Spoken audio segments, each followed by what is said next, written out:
ନୀଳଗିରି PWDର କଳା କାରନାମା 9.5 କୋଟି ଟଙ୍କା ଚଳୁ କଲେ, ପୁଣି 3 କୋଟି ପାଟିରେ ପୁରାଇବାକୁ କରିଛନ୍ତି ମସୁଧା। ଏଥିରେ ରାଜନେତା ମଧ୍ୟ ଅଛନ୍ତି ସାମିଲ। ପ୍ରାପ୍ତ ସୂଚନା ଅନୁଯାୟୀ ନୀଳଗିରି ଝରଣାଘାଟି 19 ନମ୍ବର ରାଜ୍ୟ ରାଜପଥ ପାଇଁ 2019-20 ମସିହାରେ 125 କୋଟି ଟଙ୍କା ବାଲେଶ୍ୱର ତତ୍କାଳୀନ ସାଂସଦ ଶ୍ରୀଯୁକ୍ତ ପ୍ରତାପ ଚନ୍ଦ୍ର ଷଡ଼ଙ୍ଗୀଙ୍କ ଦ୍ୱାରା ଅନୁମୋଦିତ ହୋଇଥିଲା। ଏହି କାର୍ଯ୍ୟ 2021 ମସିହାରେ ଠିକାଦାରଙ୍କୁ ହସ୍ତାନ୍ତର କରାଯାଇଥିଲା। ଗଛ କାଟିବା, ପାନୀୟ ଜଳ ନିମନ୍ତେ ପାଇପ୍ ଲାଇନ୍ ସ୍ଥାନାନ୍ତରିତ କରିବା, ବିଦ୍ୟୁତ୍ ଖୁଣ୍ଟ ଅପସାରଣ କରିବା ପାଇଁ ଠିକାଦାରଙ୍କୁ ଏହି ଦାୟିତ୍ୱ ନ୍ୟସ୍ତ ହୋଇଥିଲା। ମାତ୍ର ଠିକାଦାର ଆସିବା ଆଗରୁ 9.5 କୋଟି ଟଙ୍କା ନୀଳଗିରି ପର୍ତ୍ତୃଭାଗ ବିଦ୍ୟୁତ୍ ଖୁଣ୍ଟ ଅପସାରଣ ପାଇଁ ନେଇଯାଇଥିଲା। ଚଞ୍ଚକତା ପୂର୍ବକ 190 କୋଟି ଜବ୍ ଫାଇଲ୍ ତିଆରି କରିଥିଲା। ଗୋଟିଏ ଫାଇଲକୁ 5 ଲକ୍ଷ ଟଙ୍କାର ଏଷ୍ଟିମେଟ୍ କରିଥିଲା ଏବଂ ନିର୍ଦ୍ଦିଷ୍ଟ ହାତଗଣତି 4 ଜଣ ଠିକାଦାରଙ୍କୁ ଡାକି ମୋଟା ଅଙ୍କର ଉତ୍କୋଚ ନେଇ ତାଙ୍କୁ କାମ ଦେଇଥିଲା। ମାତ୍ର ଆଜକୁ 3 ବର୍ଷ ବିତି ଯାଇଥିଲେ ହେଁ ଅଦ୍ୟାବଧି ବିଦ୍ୟୁତ୍ ଖୁଣ୍ଟ ଅପସାରଣ ହୋଇନାହିଁ, ଯାହାଫଳରେ ରାସ୍ତାର କାର୍ଯ୍ୟ ଅଧାପନ୍ତରିଆ ହୋଇ ପଡ଼ିଛି। ମାତ୍ର ପ୍ରକାଶ ଥାଉକି ଠିକାଦାର ସେ କାର୍ଯ୍ୟ ନିମନ୍ତେ ସମସ୍ତ ପ୍ରାପ୍ୟ ପକେଟ୍ର ପୁରାଇ ଚଳୁ କରିନେଇଛନ୍ତି। ସୂଚନାଯୋଗ୍ୟ 32 କିଲୋମିଟର ରାସ୍ତା ସମ୍ପ୍ରସାରଣ ନିମନ୍ତେ ବିଦ୍ୟୁତ୍ ଖୁଣ୍ଟ ଅପସାରଣ ନିମନ୍ତେ 9.50 କୋଟି ଟଙ୍କା ଏଷ୍ଟିମେଟ୍ ହୋଇଥିଲା। ମାତ୍ର ଅଦ୍ୟାବଧି ଯେଉଁ ବିଦ୍ୟୁତ୍ ଖୁଣ୍ଟ ରହିଛି ତାକୁ ଅପସାରଣ ପାଇଁ ଅଧିକ 3 କୋଟି ଟଙ୍କା ଆବଶ୍ୟକ ବୋଲି PWD ସୂତ୍ରରୁ ପ୍ରକାଶ। এই যে ঝরଣାঘাটি ଶେରଗଡ଼ ରାସ୍ତା ବିଳମ୍ବ ହେଉଛି, ତା ଉଦ୍ଦେଶ୍ୟ ଉପରେ କ'ଣ କହିବେ? ଉଦ୍ଦେଶ୍ୟ କୌଣସି କଣ୍ଟ୍ରାକ୍ଟରଙ୍କ ଅବହେଳା ପାଇଁ ଏଠି ହେଉନାହିଁ। ଏଠି କେବଳ ସରକାରୀ କର୍ମଚାରୀମାନଙ୍କର ଅବହେଳା ପାଇଁ ହେଉଛି। ପ୍ରଶାସନ ଏଠି ଯାହା ଆମେ ଦେଖୁଛୁ, ଏଠି ପ୍ରଶାସନର ଅପାରଗତା ଯୋଗୁଁ ହେଉଛି। ପ୍ରଥମେ ଦେଖନ୍ତୁ, ରାସ୍ତା ଉସାର ହେବ। ରାସ୍ତାଟା ଉସାର ହେବା ପାଇଁ ଆଗେ ଗଛ କଟାଯିବ, ଇଲେକ୍ଟ୍ରିକ୍ ପୋଲ୍ ବଞ୍ଚିବ, ତାପରେ ରାସ୍ତା କାମ ହେବ। କିନ୍ତୁ ଆମେ ଦେଖୁଛେ ରାସ୍ତା କାମ ଆଗେ ହେଇଚାଲିଲା, ତାପରେ ହେଉଛି ପୁଲ, ତାପରେ ପୁଣି ଗଛ କଟା। ଗଛ ବି ଯଦି ରହିଛି, ଗଛ ଉପରେ ବି 4 କଡ଼ିଆ ଗଛକୁ ଘେରିକି ମଧ୍ୟ ପିଚ କରିକି ପଳାଉଛନ୍ତି। ପାଣି ପାଇପ୍ ମଧ୍ୟ ତଡ଼ା ହେଇକି ମାନେ ପଡ଼ୁଛି, ପିଚ ହେଇସାରିଲା ପରେ ପାଣି ପାଇପ୍ ତଡ଼ା ହେଉଛି। ଇଲେକ୍ଟ୍ରିକ୍ ପୋଲ୍ ବି ସମ୍ପୂର୍ଣ୍ଣ ଭାବେ ମାନେ ଉଠି ସାରି ନାହିଁ। ଇଲେକ୍ଟ୍ରିକ୍ ପୋଲ୍ ଯଦି ନ ଉଠିବ, ସେ ରାସ୍ତା ଉସାର ହେବାର ମାନେ କ'ଣ? 9.5 କୋଟି ଟଙ୍କା ଆସିଲା ଇଲେକ୍ଟ୍ରିକ୍ ପୋଲ୍ ଉଠାଇବା ପାଇଁ। କେତେଟା ଇଲେକ୍ଟ୍ରିକ୍ ପୋଲ୍ ଉଠିଛି? ବର୍ତ୍ତମାନ ସେ ପଇସାର ହିସାବ କାହିଁ ନାହିଁ।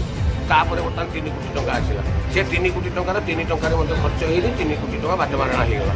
ଏ ପ୍ରକାର ସବୁ ଯେଉଁ ବାଟମାରଣା ହେଉଛି, ଏଠୁ ବର୍ତ୍ତମାନ ତଦନ୍ତ ହେବ କି?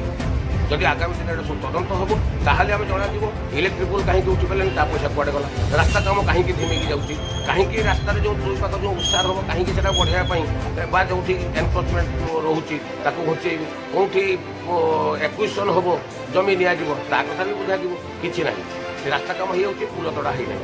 ରାସ୍ତା କାମ ସରିଲା ପରେ ପୁଲ ତଡ଼ୁଛି, ମାନେ ଗୋଟିଏ ଖର୍ଚ୍ଚକୁ ସେ ଡବଲ୍ କରିକି କେମିତି ପଇସାଟାକୁ ଉଠେଇବେ। ଏବେ ବି ଆମେ ଦେଖୁଛୁ ନୀଳଗିରି ଶେରଗଡ଼ରୁ ଝରଣାଘାଟି ପର୍ଯ୍ୟନ୍ତ ଦେଖିବେ, ବହୁତରେ ରାସ୍ତା ମଝିରେ ଇଲେକ୍ଟ୍ରିକ୍ ପୋଲ୍, ରାସ୍ତା ମଝିରେ ମଧ୍ୟ ଗଛ। ପୁରାଶୁଳ ଆପଣ ନୀଳଗିରିରୁ ପୁରାଶୁଳ ସଜନାଘାଟ ପର୍ଯ୍ୟନ୍ତ ଯାଆନ୍ତୁ, ଗଛ ଅଛି, ଗଛ 4 କଡ଼ିଆ ପିଛ ଦେଇକି ରାସ୍ତା କରିଛନ୍ତି। ତାହେଲେ ଗଛ ସେଟା କଟାଯିବନି। ଆଉ ତାହେଲେ ସେ ରାସ୍ତାଟା କାହିଁ ସେପଟେ ଉସାର ହେଲା? ଯଦି ଉସାର ହେଲା, ତାହେଲେ ସେଟା ବସ୍ କେମିତି ଯିବ? ତାହେଲେ ସେଇଟା ସେ ଗଣ ଉଷା ଦେଇକି ରହିଲା। ଆକ୍ଚୁଆଲି କ'ଣ ଚାହୁଁଛନ୍ତି ଆପଣ? ଆମେ ଚାହୁଁଛୁ ତାର ଯେଉଁ ପଇସାର ଯେଉଁ ଆସିଛି, ଯେଉଁ କେନ୍ଦ୍ର ସରକାର ଯେଉଁ ଦେଇଛନ୍ତି, ସେ ଯେଉଁ ରାସ୍ତା ଉସାର ପାଇଁ, ଯେଉଁଟାକି ମାନେ ପୂର୍ବତନ ପ୍ରଧାନମନ୍ତ୍ରୀ ସ୍ୱର୍ଗତ ଅଟଳ ବିହାରୀ ବାଜପେୟୀଙ୍କର ଯେଉଁ ଯୋଜନା ଥିଲା, ତାର ଯେଉଁ କାର୍ଯ୍ୟକାରୀ ବର୍ତ୍ତମାନ କରାହେଉଛି, ସେ କାର୍ଯ୍ୟକ୍ରମ ସଫଳ ରୂପାୟନ କରାଯାଉ। ତାର ପ୍ରକୃତରେ ତଦନ୍ତ ହେଉ, କିଛି ନହେଲେ ବି ଭିଜିଲାନ୍ସ ତଦନ୍ତ ହେଉ ଯେ ସେ ପଇସାଟା କ'ଣ ହେଇଛି, କେମିତି କ'ଣ କାମଟା ହେବ। ଆଗେ ସେ କାମଟା ଆଗେ କରାଯାଉ, ଆଗେ ପଇସାର ହିସାବ ଆଗେ ନିଆଯାଉ।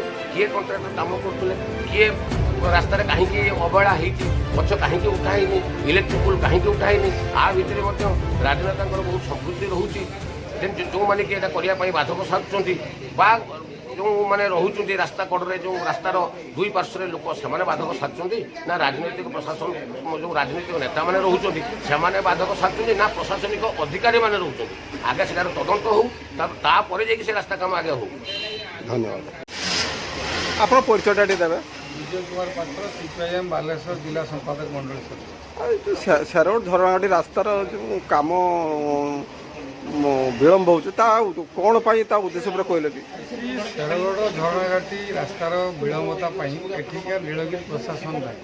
କାରଣ ସେଠି ଯେତେ ଡିପାର୍ଟମେଣ୍ଟ ସେ ଇଲେକ୍ଟ୍ରିକ୍ ଡିପାର୍ଟମେଣ୍ଟ ହଉ କି PHD ହଉ କି RWS ହଉ ଯାହା ସବୁ ସେମାନେ କାମ କରିବା କଥା ସଠିକ୍ ଟାଇମ୍ରେ କରୁନାହାନ୍ତି।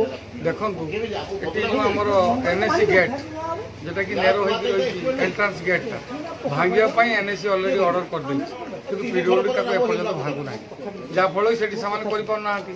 ତା ସହିତ ପାଣିବାଲା ସେମାନେ ସଠିକ୍ ଏବେ ପାଇପ୍ ଲାଇନ୍ ପଡ଼ୁଛୁ ଏବେ, କାରଣ ପାଇପ୍ ଲାଇନ୍ଟା ପଡ଼ି ସାରିଲା ପରେ ରାସ୍ତାଟା କାମ ହେବ।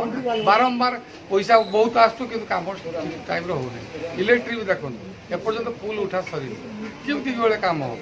ତା ସହିତ ନୀଳଗିରିର ଯେଉଁଟାକି ଏଇ ଯେଉଁ ଆମର ଲକ୍ଷ୍ମୀସାଗର ପାଖରୁ ଗଲା ଘାଟ ବର୍ଷାଇ ପର୍ଯ୍ୟନ୍ତ ସେପଟେ ଯେଉଁ ଓମେନ୍ସ କଲେଜ ଲାଇନ୍ଟା ଏନକ୍ରୋଚମେଣ୍ଟ ଏପର୍ଯ୍ୟନ୍ତ ହୋଇଥିଲା ନାହିଁ।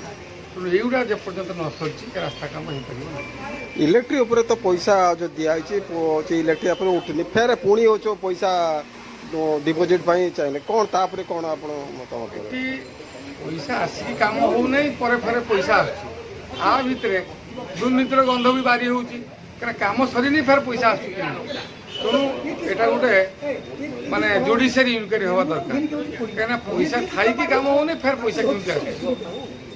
এটা ମୋର যেটা ବ୍ୟକ୍ତିଗତ ମତ। ଅଧିକ 3 କୋଟି ଟଙ୍କା ସରକାରଙ୍କ ରାଜସ୍ୱରୁ ବ୍ୟୟ ହେବ, ଏଥିପାଇଁ ଦାୟୀ ରହିବ କିଏ? ଅନ୍ୟପକ୍ଷରେ ଉକ୍ତ ମଞ୍ଜୁର ଅର୍ଥକୁ ହଡପ ପାଇଁ ଉଭୟ ସରକାରୀ ଓ ରାଜନେତାମାନେ ତତ୍ପର ହୋଇ ଉଠିଛନ୍ତି।